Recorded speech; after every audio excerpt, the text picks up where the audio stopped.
Hello class, I'm Instructor Hollon, and this lecture is on beauty and truth. Fagin defines aesthetics in the following way. The branch of philosophy that examines the nature of art and the character of our experience of art and of the natural environment. She goes on to consider the different types of questions and subjects this field addresses. Questions specific to the field of aesthetics are: is there a special attitude, the aesthetic attitude, which we should take toward works of art and the natural environment? And what is it like? Some questions overlap with those in the philosophy of art, such as those concerning the nature of beauty, and whether there is a faculty of taste that is exercised in judging the aesthetic character and value of natural objects and works of art. McLaughlin presents a number of readings on the topic as well by Plato, Aristotle, Hume, Kant, and Burke. See his textbook 2015, pages 417 to 488. Having presented a working definition of aesthetics in line with Fagin's definition, this lecture is further divided into 5 additional subsections. 1. We ask whether beauty and truth go together. 2. We ask why the artistic presentation of unpleasant things in the real world, can be artistically pleasant, or we ask whether they can be. 3. Whether taste is objective. 4. The relationship between art, ethics, and religion, or their relationships. And 5. What makes something art? So let's look at the first subsection, first question, beauty and truth.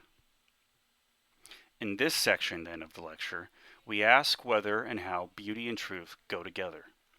These questions raise the long-held position that art reveals the deep truths of our world. The highest praise traditionally being, how beautiful. On the one hand, Plato postulated a higher order reality of unchanging form, such as beauty itself. For some explanation, see Plato on the value of art and imitation in McLaughlin 2015, pages 417 to 431. Now on this view, so far as a work of art is judged beautiful, it is judged objectively beautiful, so should be beautiful to everybody. This means that art and the beauty is not simply in the eye of the beholder, but is an independent property of reality. On the other hand, some have argued that artistic depictions of mythical themes and caricatures show that art is not about revealing reality, but ideals. This last point is made more forcefully when judging works of fiction to be fine art. We may classify these two positions then as follows. The first one, and we can think of Plato again, is called artistic realism. On this view, art reveals deep truths of reality, and the properties, again, are mind independent, or are in the world, we should say.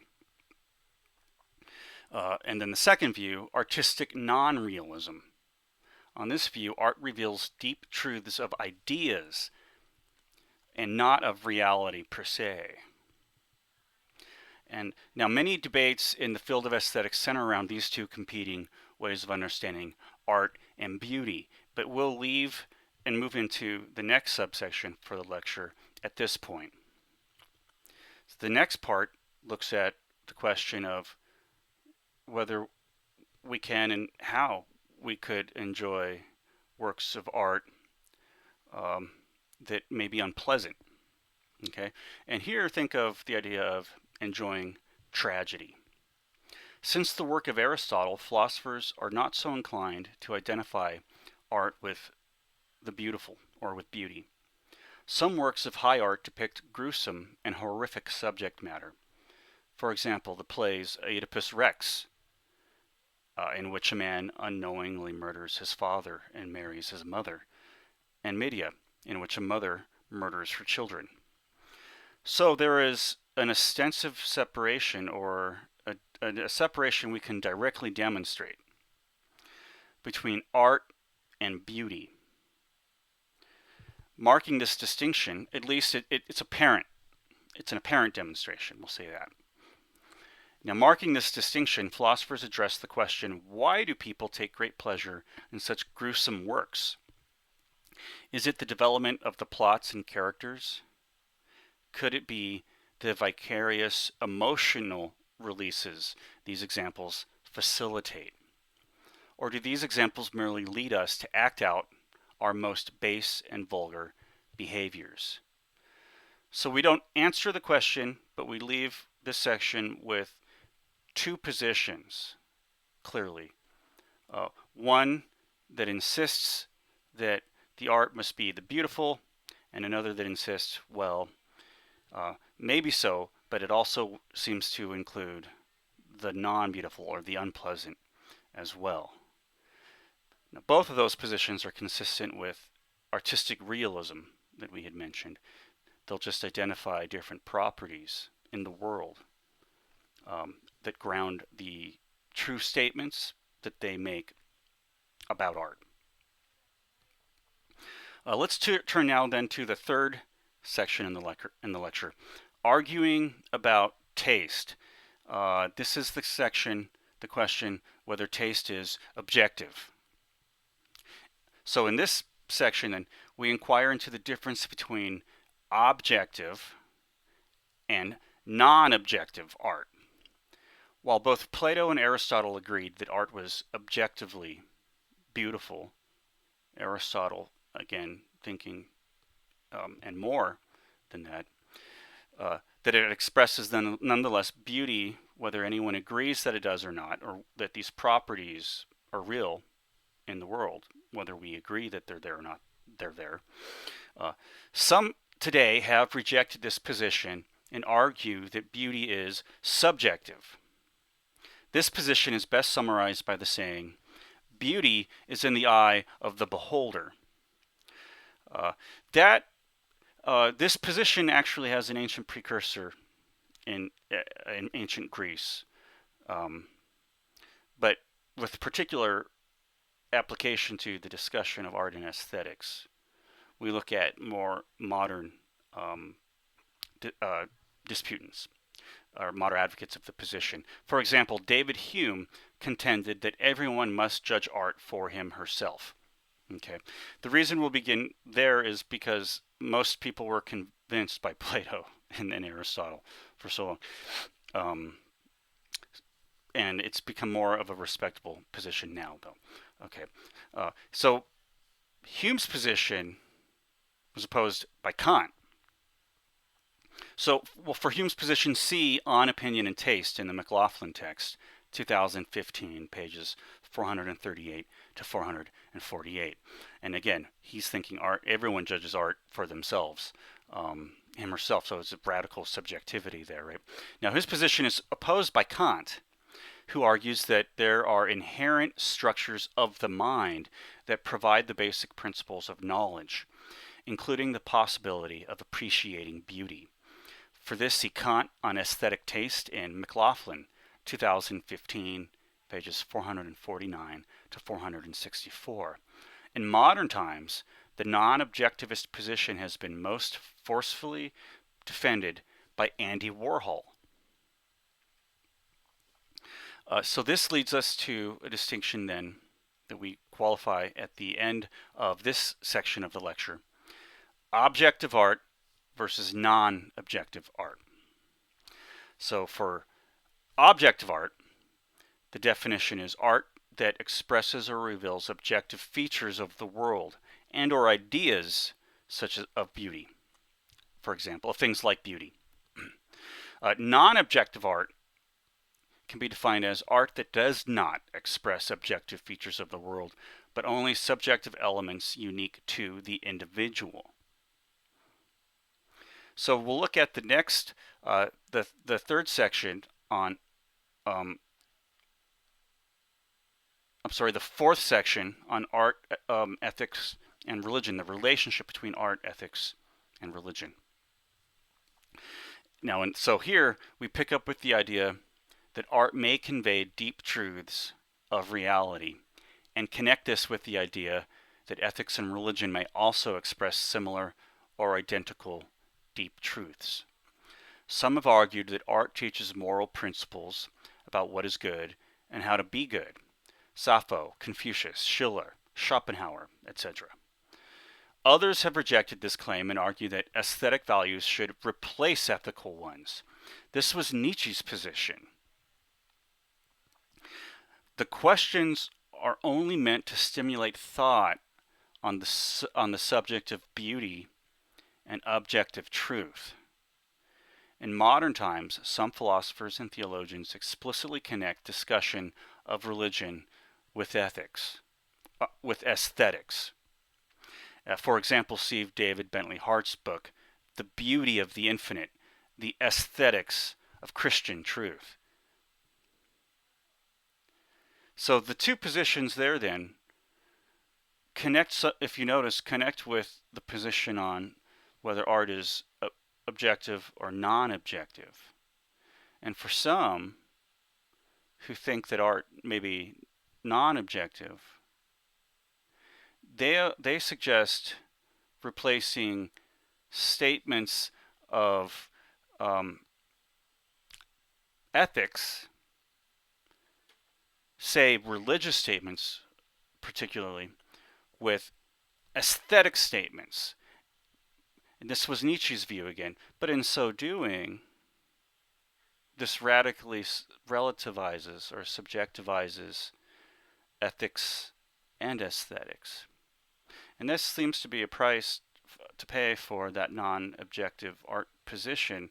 But in fact, I will discuss this in more detail in an example discussion for our discussion forum this week. But in point of fact, there are good arguments for the non-objective position, just as for the objective position as well.